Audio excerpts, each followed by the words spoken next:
Shalom, salam berkat dari kami untuk pendengar sekalian. Saat ini pendengar akan diberkati dengan program Hari Ini Harinya Tuhan bagian yang ke-8. Sebuah program rohani tentang doktrin Alkitab yang menolong kita untuk semakin tertanam dalam kebenaran firman dan bertumbuh dalam kemuliaan. Bersama hambanya, Pendeta Gilbert Lumwendong, STH. Banyak orang merasa doktrin Alkitab sebagai sesuatu yang membingungkan. Tetapi tahukah saudara bahwa doktrin Alkitab intinya adalah memahami Alkitab dengan benar, dengan pemahaman yang sistematis, sehingga kita terus dapat tertanam di dalam kebenaran firman, sehingga kita terus bertumbuh di dalam kemuliaan Allah. Buka hati saudara sekalian untuk menerima berkat-berkat firman-Nya hari ini. Keberhasilan bukanlah sekedar nasib. Ada banyak orang yang berkata, ya pendeta, kalau dia berhasil kan karena memang nasibnya baik. Saya juga udah berjuang gimana pun, saya sudah usaha gimana pun, tapi memang takdir saya memang jadi orang gagal kali pendeta. Takdir saya memang jadi orang miskin lah pendeta. Bahkan ada banyak orang yang di belakang terali besi berkata bahwa ya memang takdir saya udah begini, ya mau diapain.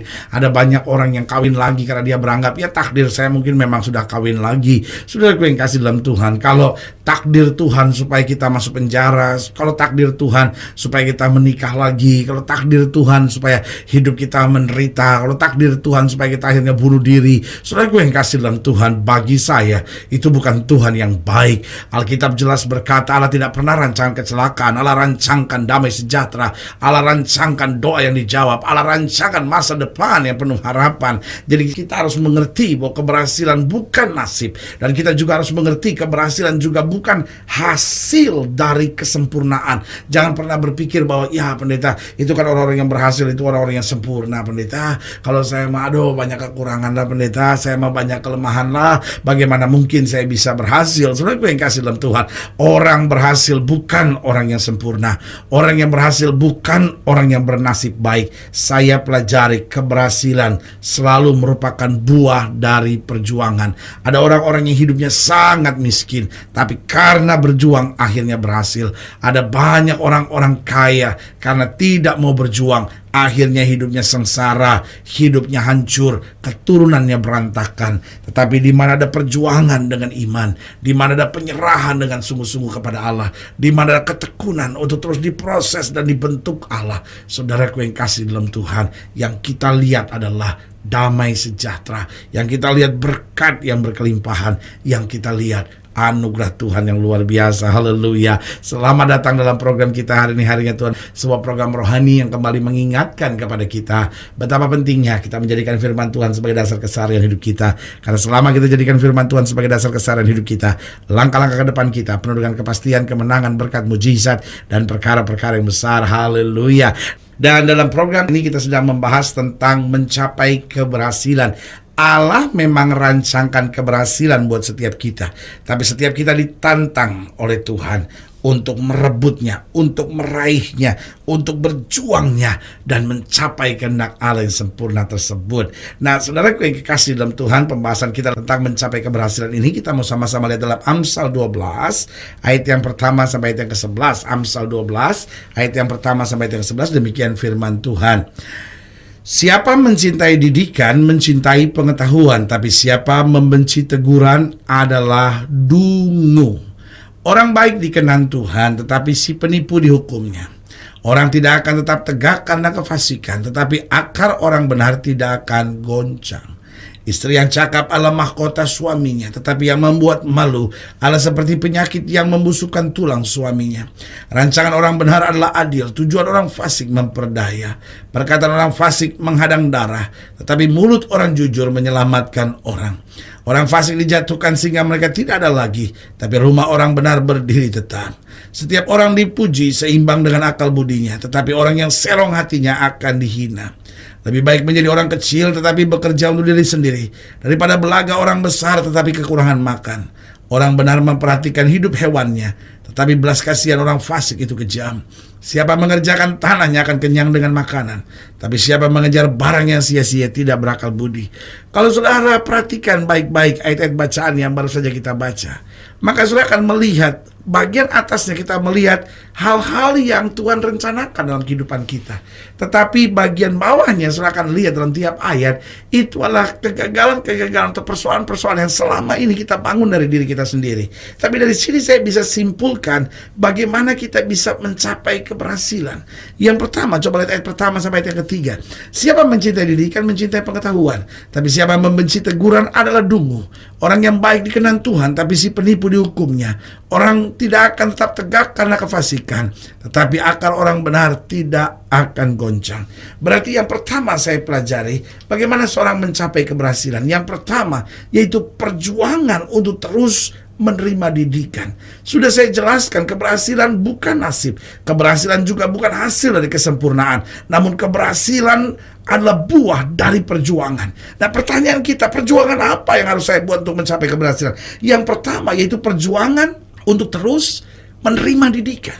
Saudara yang kasih dalam Tuhan, persoalan kita adalah ketika kita lagi jatuh, ketika kita lagi susah, kita mau dididik, kita mau ditegur, kita mau dikasih tahu, tuh makanya lain kali jangan begini, lain kali jangan begitu. Sama seperti kita sakit, lalu diberitahu makanya banyak istirahat, jangan terlalu kecapean, jangan pulang terlalu malam. Lalu iya dokter, kita taat sekali. Tetapi mulai sehat lagi, wah, mulai nggak ada aturan lagi. Saudara gue yang kasih dalam Tuhan, tetapi menerima didikan jangan kalau cuman lagi jatuh, jangan cuman kalau lagi susah, tapi menerima didikan dalam segala hal, karena memang kita perlu dididik, kita perlu menerima nasihat. Dan orang yang menerima nasihat itu bukan orang yang bodoh, kata Alkitab. Justru siapa mencintai didikan mencintai pengetahuan, tapi siapa membenci teguran adalah dungu. Orang yang gak mau ditegur itu bodoh, orang yang gak mau ditegur itu dungu, kata Alkitab. Berarti waktu kita mau ditegur, apa yang terjadi? Hidup kita akan diubahkan, kita akan mengerti lebih banyak, kita akan tahu hal-hal yang salah, dan kita akan berjalan terus dalam hal yang benar. Jadi saudaraku yang kasih dalam Tuhan, perjuangan pertama untuk terus menerima didikan. Kadang-kadang dalam diri manusia ada sebuah kesombongan, sehingga dia kalau ditegur kayak ada amarah gitu dalam hatinya, kayak ada gak suka gitu. Kalau mulai dikasih tahu, saya juga udah tahu gitu. Ada banyak persoalan suami istri juga sederhana, karena istri gak mau ditegur suaminya, suami gak mau ditegur istrinya. Atau kalau suami ditegur istri sesuatu, suami simpan sesuatu, kapan saya bisa balas untuk bisa tegur, bisa pojokkan dia. Tuh kan kamu juga kayak udah bener aja, kamu kan juga begini. Aduh, saudara gue kasih dalam Tuhan, mari orang-orang muda terima didikan, suami istri terima didikan pelayan-pelayan Tuhan. Kita belum menjadi malaikat, saudara-saudara. Kita masih bisa ditegur, kita harus masih bisa dinasihati, supaya kita bisa terus maju, bisa terus berkenan kepada Tuhan, bisa terus meraih keberhasilan yang direncanakan Tuhan. Jadi ingat, yang pertama, perjuangan apa yang harus kita jalani? Perjuangan untuk terus menerima didikan. Yang kedua, coba lihat ayat yang keempat. Ayat yang keempat dikatakan, istri yang cakap adalah mahkota suaminya, tetapi yang membuat malu adalah seperti penyakit yang membusukkan tulang suaminya. Berarti yang kedua, perjuangan apa untuk kita meraih keberhasilan? Yaitu perjuangan untuk membangun keluarga yang bahagia. Saya terlalu percaya keluarga yang bahagia bukan hasil dari sebuah mujizat, tetapi keluarga yang bahagia merupakan hasil dari kesungguhan, perjuangan seorang istri, perjuangan seorang suami. Bagaimana masing-masing mau mengerti pasangannya. Kadang-kala sulit, tetapi kita berkata, Tuhan, ini loh pria yang sudah Tuhan tempatkan di sisiku, ini kan Tuhan wanita yang Tuhan tempatkan di sisiku. Berarti aku harus berjuang terus sampai aku bisa membangun keluarga yang bahagia, dapat mengerti suami, dapat mengerti istri, dapat mengerti pendidikan anak-anak. Kadang-kala bukan anak-anak kita yang nakal, kadang-kala kita yang gak mengerti mendidik dengan betul. Kadang-kala bukan anak-anak kita punya roh pemberontakan, tapi kita kurang baca buku, kita kurang menggali pengetahuan tentang bagaimana memahami anak, bagaimana mendidik dia dengan betul. Kita kadang-kala cepat sekali seret anak kita depan pendeta dan berkata, pendeta, anak ini ada roh pemberontakan. Kadang-kala bukan roh pemberontakan yang dia punya. Mama dan papa tidak bisa mengerti dia, tidak tahu masa-masanya, kapan harus mengasihi, kapan harus menegur, kapan harus mendisiplin, kapan harus menguatkan, kapan harus menerima dia padanya, kapan harus mendampinginya, dan kapan harus melepaskannya supaya dia semakin dewasa. Jadi ingat, perjuangan pertama, perjuangan untuk terus menerima didikan. Perjuangan yang kedua, perjuangan untuk membangun keluarga yang bahagia. Perjuangan yang ketiga, coba lihat pada ayat yang kelima. Di ayat yang kelima dikatakan, rancangan orang benar adalah adil, tujuan orang fasik memperdaya, perkataan orang fasik menghadang darah, tetapi mulut orang jujur menyelamatkan orang.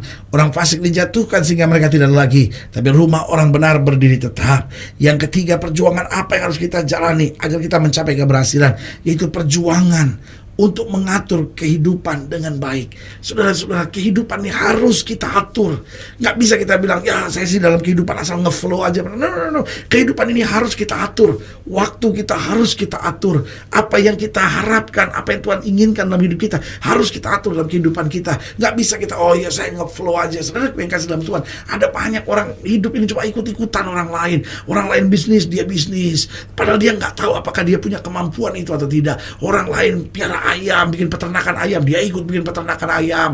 Nanti orang bikin peternakan burung onta, dia ikut bikin peternakan burung onta. Sehingga apa yang terjadi? Akhirnya hidupnya goncang sekali karena ikut terpengaruh. Nanti orang rame-rame latihan terbang layang, dia ikut latihan terbang layang, nyangkut lagi di pohon, saudara-saudara. Itu yang saya bilang persoalannya. Kadang-kala kita nggak mengatur kehidupan kita dengan baik. Kita harus mengerti talenta apa yang kita punya. Kita harus mengerti kemampuan apa yang kita punya. Kita harus mengerti bagaimana mencapai potensi maksimal dalam diri kita sampai akhirnya kita boleh menjadi berkat buat banyak orang. Atur kehidupan kita, atur waktu kita, kapan melayani Tuhan, kapan di tengah-tengah keluarga, kapan mengisi hidup kita sendiri, kapan membangun hidup kita dalam iman, kapan membagi berkat bagi orang-orang di sekitar kita. Jadi ingat, kita harus punya perjuangan untuk terus menerima didikan, perjuangan untuk membangun keluarga yang bahagia. Yang ketiga, perjuangan untuk mengatur kehidupan dengan baik. Yang keempat, yang terakhir, ayat yang ke-8 bilang begini, setiap orang dipuji seimbang dengan akal budinya, tapi orang yang serong hatinya akan dihina. Lebih baik menjadi orang kecil daripada bekerja untuk diri sendiri, daripada belaga orang besar tetapi kekurangan makan.